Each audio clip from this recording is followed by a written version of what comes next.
রাত পোহালে জিম্বাবুয়ের বিপক্ষে মারকুটে টি-20 লড়াই শুরু বাংলাদেশ দলের।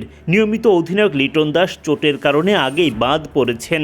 বাংলাদেশ মিস করবে কাটার মাস্টার মুস্তাফিজুর রহমানকেও। তবে লিটন ফিজের অভাব পূরণ করতে আগেভাগেই প্রস্তুতি নিয়ে রেখেছে টাইগার টিম ম্যানেজমেন্ট।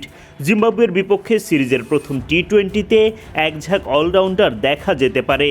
বোলিং আর ব্যাটিং লাইন আপ মিলিয়ে এই ম্যাচে কেমন হতে পারে টাইগারদের সেরা একাদশ, সেটাই দেখে নেওয়া যাক এক নজরে। ওপেনিংয়ে তানজিদ তামিমকে নিয়ে কোনো শঙ্কা নেই। ওয়ানডে সিরিজে ব্যাক টু ব্যাক 50 দেখা গেছে তার ব্যাট থেকে। শেষ ম্যাচে তো অল্পের জন্য সেঞ্চুরি পাননি। এবার টি-20তে তার ঝড়ো ব্যাটিং দেখার অপেক্ষায় ভক্তরা। টি-20তে অবশ্য তামিমের পার্টনার হিসেবে সৌম্য সরকার নেই, থাকবেন সাইফ হাসান। বাঁহাতি তামিমের সঙ্গে ডানহাতি সাইফের জুটি জমে উঠলে বাংলাদেশ এগিয়ে যাবে দারুণভাবে। নাম্বার 3-এ দেখা যাবে পারভেজ হোসেন ইমনকে।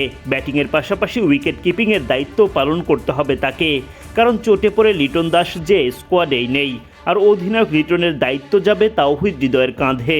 নেতৃত্বের পাশাপাশি ব্যাট হাতেও সেরাটা দিতে হবে হৃদয়কে।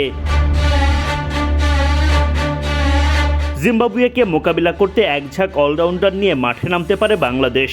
মোসাদ্দেক হোসেন সৈকত ব্যাটিংয়ের পাশাপাশি বোলিংয়েও অবদান রাখতে জানেন। অস্ট্রেলিয়ার বিপক্ষে কামব্যাক সিরিজের মতোই পারফর্ম করতে চাইবেন তিনি। শেখ মেহেদীর মূল কাজ বোলিংয়ে হলেও ব্যাট হাতেও দলকে এগিয়ে নেওয়ার সামর্থ্য আছে তার। ওদিকে মোহাম্মদ সাইফুদ্দিন আবারও জাতীয় দলে ফিরেছেন।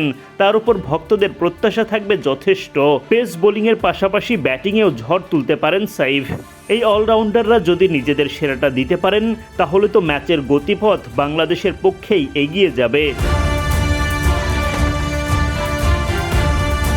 শেখ মেহেদী, মোসাদ্দেক, সৈকতের সঙ্গে বিশেষজ্ঞ স্পিনারও থাকবেন একজন। নাসুম আহমেদ ও রিশাদ হোসেন আছেন সেই দৌড়ে, তবে বাঁহাতি নাসুমেরই সুযোগ পাওয়ার সম্ভাবনা বেশি। ওদিকে পেস ইউনিটে মুস্তাফিজুর রহমান নেই।